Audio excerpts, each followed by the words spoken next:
Warning: this story contains mentions of suicide or death, and some listeners may find this disturbing.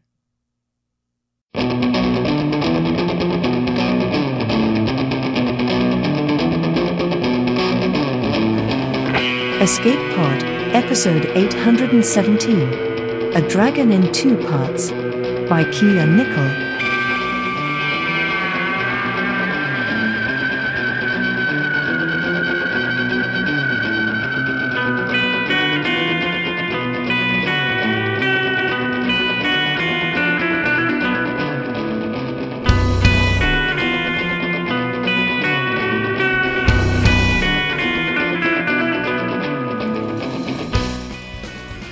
Hey everyone, welcome to Escape Pod, the weekly science fiction podcast. I'm Alistair, your host, who only had to think a little bit there to make sure I didn't say welcome to Pseudopod, the weekly horror fiction podcast, which is my normal... Is Haunt gauche? Nah, Haunt's not gauche. I'm normally over there anyway, and it's always a pleasure to step across to the pod and introduce a piece of science fiction for you, especially when it's a piece this good. Our story comes to us this week from the fantastic Kia Nicol, and the narrator is Leilana Dara. Leilana is Thai-American, was born in New York, and spent 20 plus years in life sciences. She's a gamer girl, a foodie, and a wanderer. She's usually not lost. She's also known as Piper J. Drake, best-selling author of romantic suspense, paranormal romance, science fiction, and fantasy. So, without further ado, how about story time?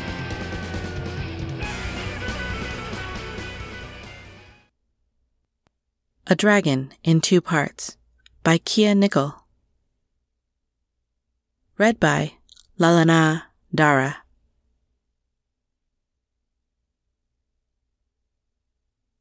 Shed your skin and spread your wings to fly, I read off the sign. The letters were done in a sort of swishy font and punctuated by yellow and blue yin-yangy things at either end. I'm not sure I'm comfortable getting a bio-refurbishment from some place that mixes their metaphors quite that hard. Come on, they're a bit woo-woo, but from everything I've read, they're hands down the best. Alice tugged at my hand. At least go to an info session or something. A bit woo-woo isn't promising either. Nonetheless, I let her drag me through the doors, and around to the brochures, and past several rounds of smiling people who left me with the impression that I was dealing with something more like a cult than a medical practice. We went to lunch afterwards, at a cafe that had cute little sandwiches and something like 40 different ways of brewing coffee, only 3 of which were drinkable. I dunked pastry into my mocha and peered at her across the table. Eventually, she bubbled over. What did you think of Chrysalis? Didn't it seem creepy to you? Sam. Didn't it? All those, I don't know, Stepford smiles. She rolled her eyes heavenwards. Have you ever considered that sometimes people are just happy? I grunted. Sam, she said again, this time scolding. Alice, I echoed back at her, mimicking her tone. What was it you told me that dysphoria meant etymologically? Something that cannot be carried. Cannot be borne. I stared gloomily into the coffee cup. What if it doesn't work? What do you mean, what if it doesn't work? That's what they do. I rubbed my arms, which did not have enough hair on them to ruffle properly. I mean, what if what's wrong with me can't be fixed? What if I'm just that shit a human? It'd still be better, wouldn't it? It would have to be.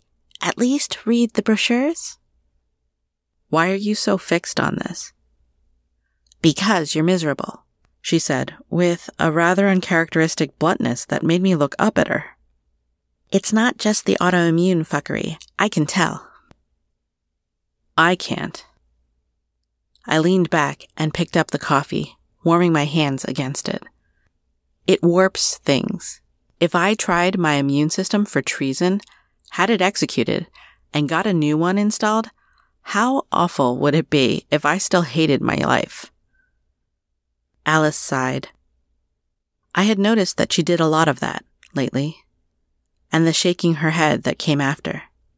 Just read the brochures, okay? So I read the brochures, and I watched the video she linked me to. Though that made me bang on the door of her room to tell her it was transcendentalist bullshit, and I was having none of it. Did you watch this thing? Yeah, she said. At least the beginning. People aren't like that. There's no higher calling. There's no deeper meaning. There's no true mark of identity that should be manifested, or whatever that was about. Have you met people? They're awful. I'm ashamed to be one. Sam, she said.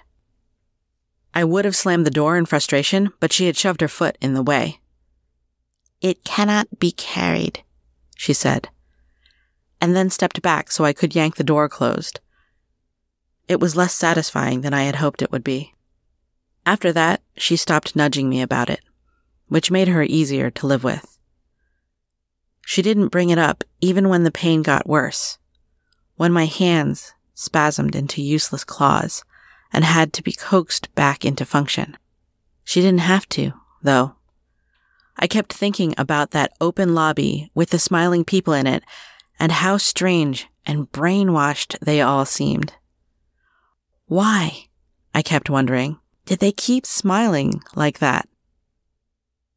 My hands were mostly working, but my hip was not the day I found myself staring at the knife block and wondering what it would feel like, how it would compare to the normal pain. I edged away from the kitchen and ordered a pizza and rubbed my hands, not knowing if I was trying to distract myself by fidgeting or work out some of the ache. Bodies, I thought then, as I often did, were such an inconvenience. Biorefurbishment was solved, more or less, but nobody had managed to crack the brain-computer barrier and upload themselves. I thought, not for the first time, that that would be the best of all possible worlds. No pain, no hormones, no immune system nonsense, just pure existence. I went on a date to the same fancy coffee house. Where do you see yourself in 5 years? He asked. When I said, I really don't, to be honest, he frowned and looked away. We split the tab and went our separate ways, and I found myself standing outside the office building full of smiling zombies, and grinding the ball of my thumb into my palm hard enough to hurt. I went in. One of them greeted me with a chipper smile, and I said, Hi, awkwardly, before adding, I was in here, a while ago with a friend, and I thought I'd come back for more information. Of course, he chirped. It was very strange to hear something so bright and bird-like from a big tattooed man like that.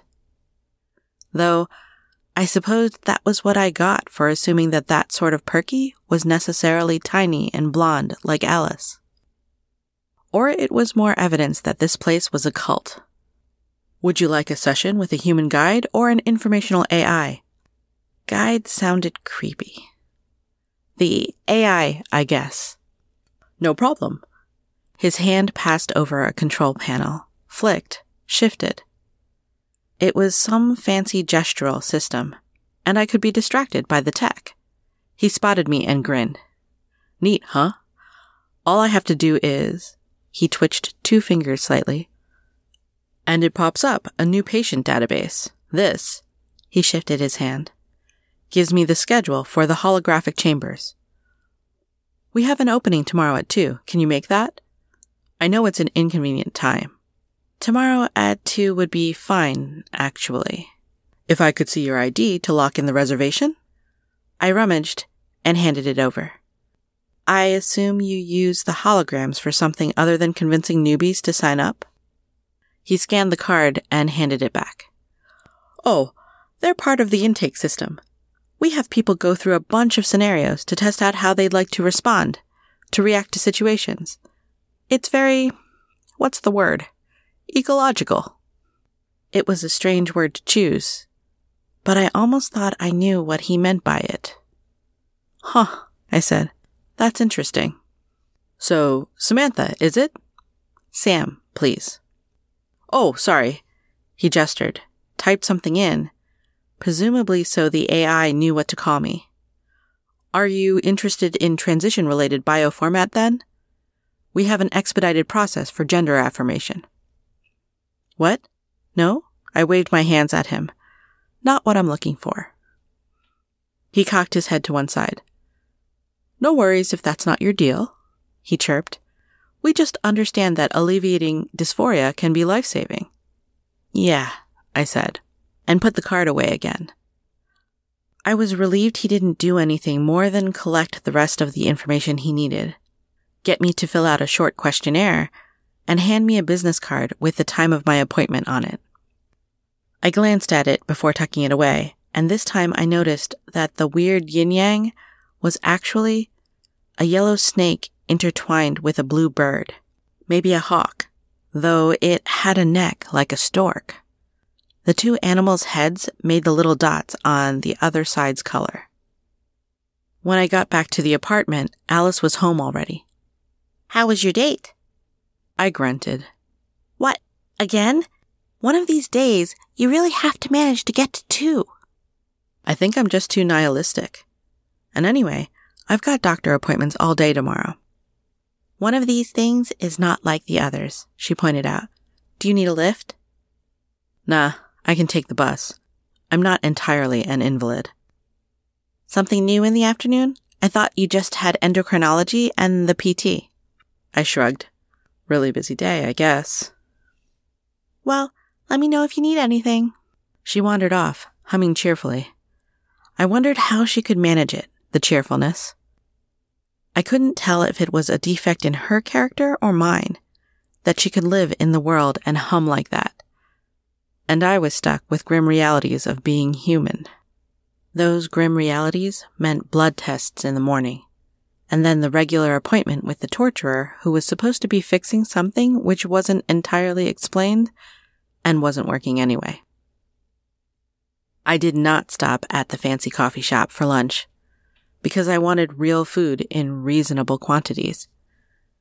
Instead, I found a set of food trucks and got a giant order of tteokbokki from one and a dish of ravioli and cheese sauce from another. Thus supplied, I went to eat my starchy bounty in a small park and sprawl in the sun like a lazy, replete reptile. By the time I arrived for my appointment, my mood had upgraded to a sort of benevolent misanthropy. I checked in without incident. One of the cheerful people guided me around to a small room with a single chair in it and said, "Take your time." She entered a code into the keypad by the door and gently closed it. I listened for the sound of a lock, but there was nothing. The lights flickered minutely, and a second chair seemed to pop into being, occupied by a hologram of a Latina woman wearing a sharp, dark blue suit. Her hair in a neat bun, her glasses nudged a little down her nose. I blinked at her. She smiled, with another little holographic glitch. "Good afternoon, Sam." Her voice was a pleasant alto. "You're not what I expected." She continued to smile, but not unnaturally. The generation of expressions was pretty good, actually. We found that most people respond well to a female avatar with a deeper voice, for a mix of approachable and authoritative. "Do you say that to all the girls?" The cynicism was reflexive. She shook her head. "No, but your questionnaire responses indicated that you would prefer an approach that contained no bullshit and straight answers." I was genuinely startled by the vulgarity. She responded to my shock with a little smile. "It is a pleasant diversion from the newcomers who prefer a more touchy-feely approach. Shall we begin?" She won herself a smile. "Sure." That fancy yin-yang appeared between us, the snake bottom half looped up in the stork hawk top. Here, at Chrysalis, we are dedicated to bringing the material form. The snake pulsed with iridescence, into alignment with the, some people prefer to call it spiritual form or inner form. But I suspect you would prefer other terminology, wouldn't you? I would. The bird flickered this time, and the AI lady said, the intellect, without seeming to have any hesitation about it. Our techniques do not have direct effects on cognition, save those that follow from the natural responses to the shifts in the body. The guy at the counter mentioned transition. What else do you do? Fix disabled people to be normal? Being angry at the hologram would do no good, but I was angry anyway. We help people come into alignment with their true sense of self, she replied, implacable. Would you like to see some images of past clients? We collect before and after from people who have signed a release form. Sure, I said. A holographic book materialized on a little stand between us, and I brushed my fingers over it to open it, turning pages. Here, a transition. There, a breast resize. One obvious furry having the time of their life with swivelable ears. And then I stopped. The left page was a woman in a wheelchair, drawn and worn. The right, the same woman, the same wheelchair, flexing one arm to show off her more developed bicep, which had been adorned with a swirl of eye-catching color, tracing out the lines of musculature like she had been drawn in a superhero comic. As you see, said the AI. You didn't make her walk. We are not changing people. We are bringing them into alignment, the AI gestured. She was cured of her problem, as it happens. Was she? She felt that her strength development was inadequate for the thing she wanted to do, despite her training and the regular exercise she got from her chair. So she corrected that. She competes now, in races, in the enhanced leagues, and does quite well, even against those whose strength is partially cybernetic. Oh. I turned the page. The images seemed identical in appearance. A man in dark glasses, wearing a snappy white suit, looking like he was just on his way to see a cricket match. In the second shot, he was smiling. The AI did not appear to have disclosure permission for him, so I continued on. Grumpy face, happy face, checked out face, vibrant face. I paused for a moment over a rather ordinary face that became entirely grotesque, but the fanged grin was luminous with pleasure. We don't judge. We bring people into alignment. You keep saying that, the alignment thing. It doesn't mean anything. I flicked the holobook closed and leaned back in the chair, folding my arms. Every person has an idealized self-image, she replied, where a real person would have had to pause to gather thoughts and come up with the correct thing to say. A sense of self. Many people feel that their physical forms in some way fall short. The grim reality of being made out of meat, I snapped. Look, if you've got some sort of escaping the chains of the material thing going on here, I am all for that. Physical reality sucks. And I wish I could have my life without having to deal with it. But you are correct. We do not do that. We can only reshape the physical form to render it closer to congruent with the sense of self. And what if you get it wrong? We endeavor not to. She seemed to take a breath, which was irritatingly fictitious of her. Our intake process for most patients includes extensive profiles and explorations of holographic scenarios designed and refined to map the mind's desires on multiple levels, including teasing out unarticulated desires. These can be refined and checked against increasingly customized scenes until we are confident that the algorithms will produce a satisfactory match. Most patients. What are your exceptions? Many gender confirmation cases, chronic pain leading to suicidal ideation, life-threatening conditions. For these cases, we offer palliatory treatment with the option of pursuing a more customized biorefurbishment once the most critical concerns are addressed. When the circumstances are unbearable, I said. Exactly. Concern for the well-being of our patients is paramount. Neat trick, I muttered, and the AI politely did not acknowledge it. What about people whose idealized self-images are fucked up?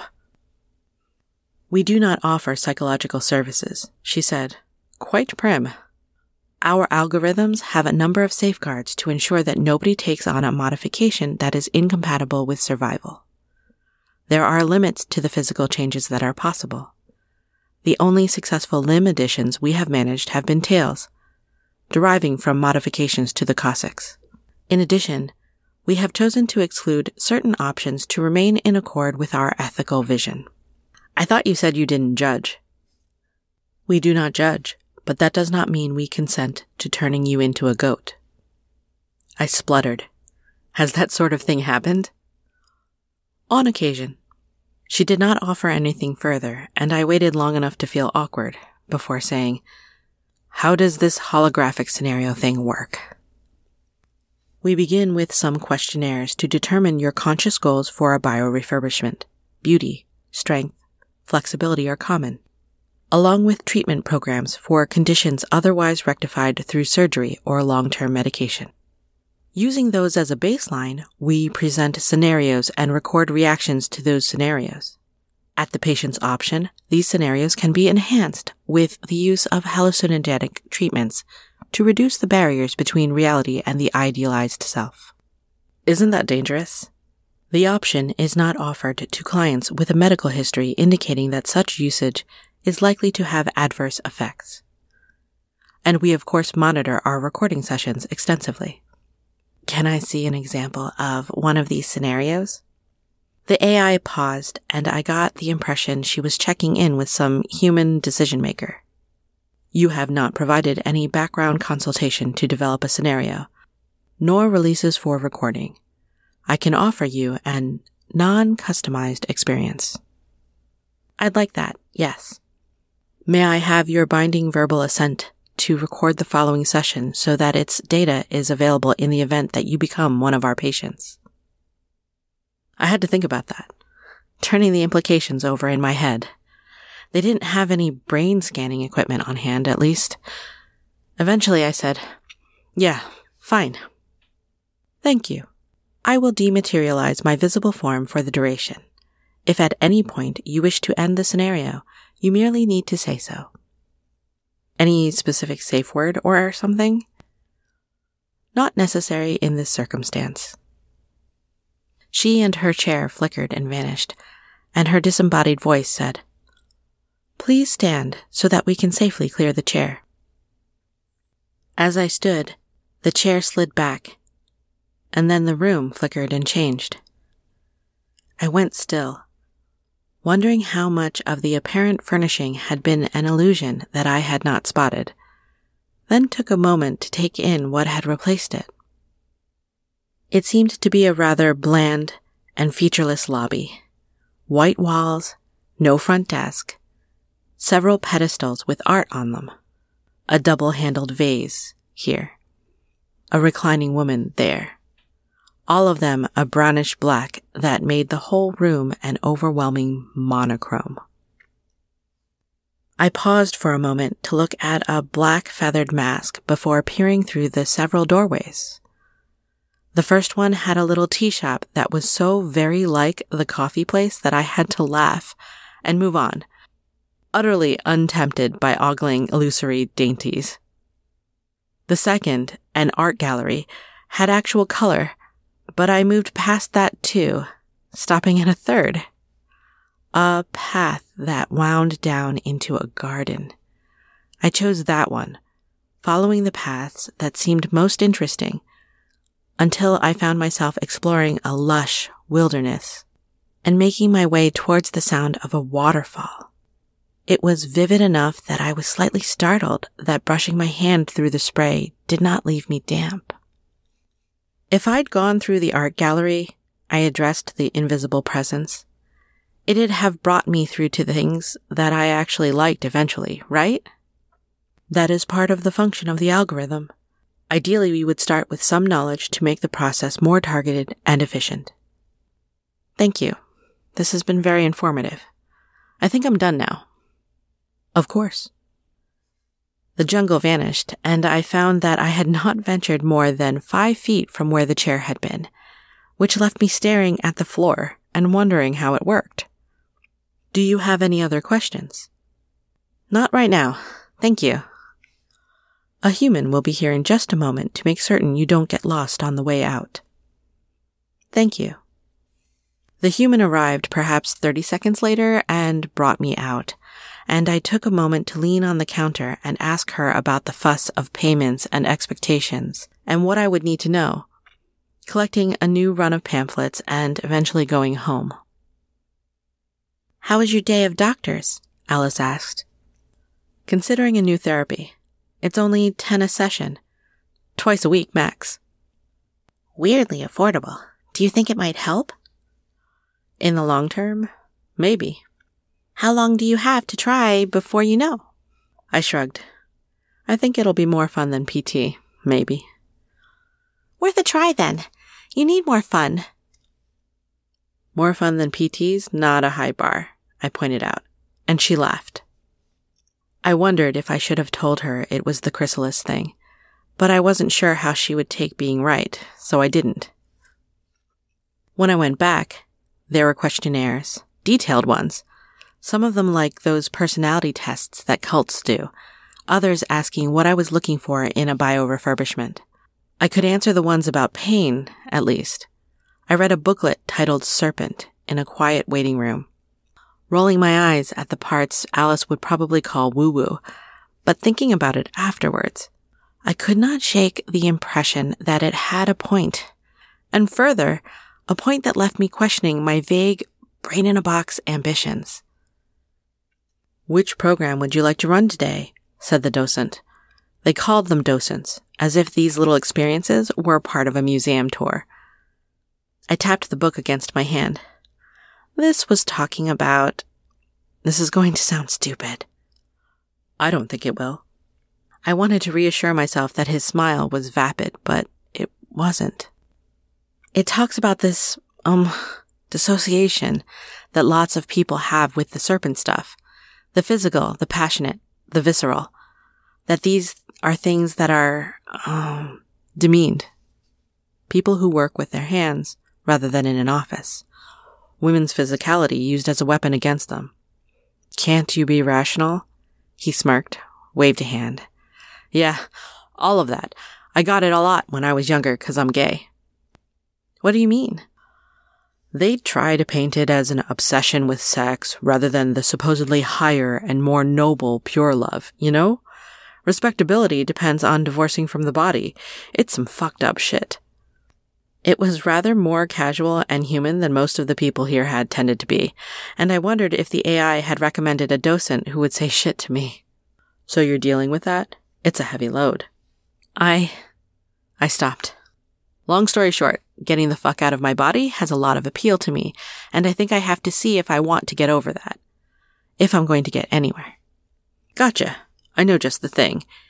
He punched a code into a keypad, checked his notes. I see you've been cleared for psychoactive support. This one's got a strong recommend. I wouldn't usually do that for a first-timer, but if you want to tackle the body stuff right away, might as well do it properly. So there was a polite ritual of swabbing down my arm and giving me a little injection, and the door flickered lights to say it was ready, and I stepped into a dark room full of stars. Shout if it goes weird, he said, and closed the door, leaving me floating in space. I walked among planets, entirely bemused at crossing solar systems with the strides of a god, and after a while, reached out to flick the rings of Saturn with the tips of my fingers. The planet rang like a bell, the sound humming across my skin, making me catch my breath. Entranced, I flicked it again, then rang the gong of Jupiter, the bass vibrating my breastbone like a rock concert.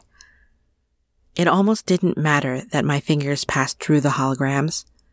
Everything responded so intensely, asteroids chiming, comets singing like the high notes of a violin. Rather than walk, I jumped.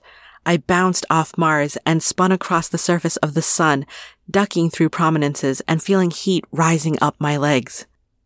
Eventually, I collapsed on the floor in the center of the room, caught between laughter and the pain of my efforts, tears running down my cheeks. When I had recovered enough to speak, I gasped out, "End program," and the docent came in to help me up.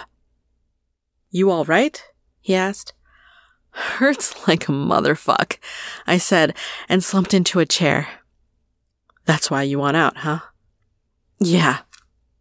He nodded, sympathetic, but not pressing, and settled down to be amiable company until I left. I went back. One session without the enhancements, one with, all according to the rules. Sometimes I finished a session sobbing on the floor from the pain, or from the whatever I'd been through. I wandered jungles, pouncing on tiny purple lizards, wove beams of light into tapestries, and answered weirder questions from the algorithms. I preferred rivers to oceans. I hated lima beans. If I had a superpower, I wanted to fly. Then sometimes in the hologram rooms, I could fly, adjusting my hands to bank and swoop, arching my back, curling through space. I had no idea what data they thought they were getting, but I was happy enough to have the experience. Alice commented on how the new therapy was obviously helping. Then the letter came, the one that told me they had enough data for the attempt. She saw the blue and yellow logo on the envelope as she handed me my mail, arched her eyebrows, and smiled. I didn't know what to say, so I just ducked my head and read it. "What's wrong?" she asked. I pushed the letter across for her to read. "Oh, that's great. You can do it now." I don't know what it will do to me, and I'm like training the AI. "Do you want me to come with you when you sign the forms?" Yeah, I do. Thanks." There were consent forms and small print, and I read them all the details, and checkboxes and places to sign, and at one point my pen hovered over a page and Alice said, "Sam?" I don't know what to say. There were options, constraints to put on the system, and as best I could tell, the options were human passing, and anything goes. Within their ethical limits, presumably. "You always say you're only passing for human anyway," she said after a moment. "You're right," I said, and ticked that box. Eventually, they took the papers away, and I sat with Alice until they came back with one last form. It had a date on it, and a time estimate, and a place for a signature. 2 days from now, and an estimated procedure time of 3.5 days. I signed it, and was surprised by my lack of hesitation, and flexed my hands to try to clear the stiffness. Alice took me to lunch, to a place with real food. On the day of my appointment, I arrived early. The docent who had been there with me at the beginning stopped by to shake my hand, and then it was doctors double-checking my medication contraindications, telling me I needed to strip down and get in the chamber, and going off to give me privacy. The chrysalis chamber was like a cross between an egg and a hammock, and I curled into it and relaxed. Another zero-G tank, another hallucination, just another day at the office. They hooked up the IV, closed the door, and my mind flooded with light and pain and ecstasy. I remember waking up, thinking I was stone sober, floating in space, and reaching one hand up to try to pluck Saturn's rings, before falling back into sleep. They decanted me into a pool, and I woke up for real, stretching, trying to blink the sleep out of my eyes and figure out why on earth I didn't hurt. There was a bruise on my arm from the IV, and I ran my fingers over it, rumpling the soft, downy fur there, poking it to prove I could still feel pain if I wanted. I'd always liked a nicely furred forearm on a man, I thought lazily. Then it occurred to me that I was naked, and I smoothed my hands down my chest, feeling out the spot where the flesh turned into scales. Black scales with an iridescent sheen to them, smooth and supple, and curving out over a hip I could still prop a crate on if I wanted. I ducked under the water, swam a little to clear my head, surfaced again, and looked at my hands, my broad, strong hands that bent and unbent with ease, each tipped with a wicked little claw that extended and retracted like a cat's. The scales faded out again at my knees, and my shins were covered in downy, feathery fur, entirely pettable. I flicked my tail out of the way, then was distracted by the fact that I had one, long and scaled and mobile. It made me grin. I pushed out of the pool and twined my tail around one leg to keep it out of the way. There was a mirror to one side, and I peered into it. It was my face, but sharpened, realer. My hair had expanded into a feathery mane that spread back onto my shoulders, and I could feel two little nubs of horns almost entirely concealed within it. My eyes had gone from brown to a sort of deep, rich gold, and nothing hurt. Nothing hurt. I don't have to carry it anymore, I said to nobody in particular. I could not remember how to stop smiling. Nothing hurt, and I was beautiful and alien and fierce.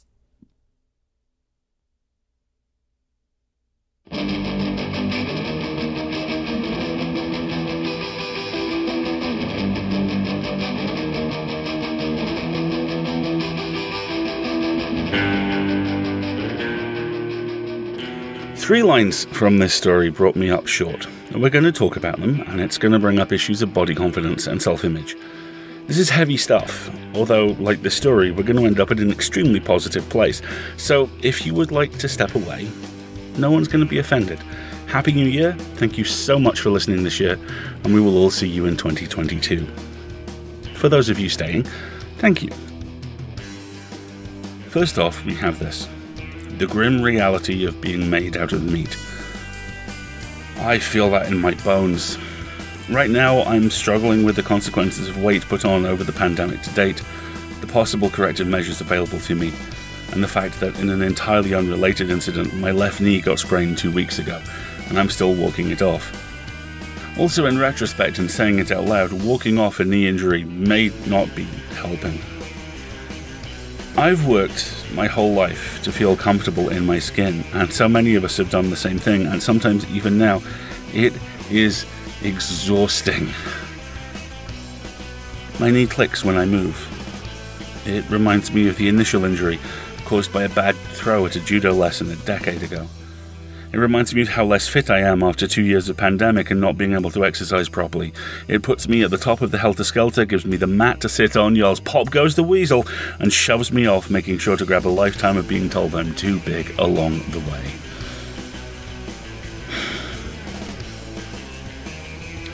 And that leads us to, respectability depends on divorcing from the body. It's some fucked up shit. From the docent. And yeah, it is. This is the core of the story for me, the moment where everything turns. A lot of people are going to get a lot of wildly different, all massively valid metaphors from this. This is a story not just about acceptance, but about the work we need to do to self-accept, and the flack we take from people who are threatened by the courage of those embarking on that journey. This level of work, whether physical, psychological, or emotional, is inconceivably difficult. That's even before you get to being judged and filed based on how you look, who you love, how much money you earn, how you sound, or how you identify. The insidious voice that tells you that your own doubts aren't even real, that the way you feel when you feel good isn't really right or proper, that you don't fit, and if you just fitted yourself into the shape others have been so kind to define for you, then everything would be so much easier. This is a lie. Because the truth of this story is that it acknowledges that this process, that simply living in our bodies, is impossibly hard. Making the changes we want on our terms is nearly impossible. It sometimes feels like it all hurts all the time, and that's because sometimes it does all hurt all the time. But if your truth is on the other side of that pain, if your peace is on the other side of it, it's worth it. You know yourself better than anyone else. That's why, joke aside, I'm working my knee.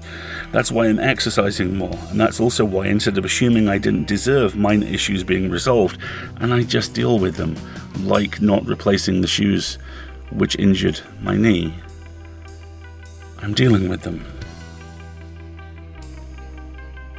I'm not fine. None of us are, but I'm getting there, and I sincerely hope you are too. Because in the end, the final line of this story is what we all deserve. Nothing hurt, and I was beautiful and alien and fierce. So we pay all our staff now. Did you know that? Slush readers, editors, writers, narrators, hosts, all of them get paid for their time. We don't have advertising right now, and we rely entirely on your donations. First of all, if you do donate at all, thank you. If not, and if you want to, here's how you can. You can donate one-off payments or subscribe at Patreon, where there are multiple tiers of extras, and PayPal. Whichever platform you choose, you'll have access to our voice vault, crammed full of amazing extras. Oh, and if you're on Amazon Prime, you can donate via Twitch, throwing us $5 a month for free. It's a bit fiddly, but we've got a walkthrough for you over at escapeartists.net/Twitch.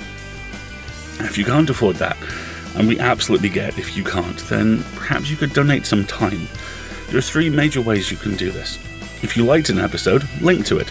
Social media is a fantastic way to raise visibility, and you're helping to do just that.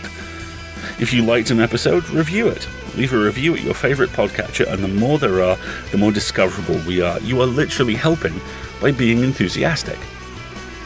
Or if you have a show, a newsletter, a blog, or a Voltron-like amalgamation of all of them, which I kind of have, and it is pretty cool, get in touch. We'd love to chat to you about the work we do and help our audiences meet.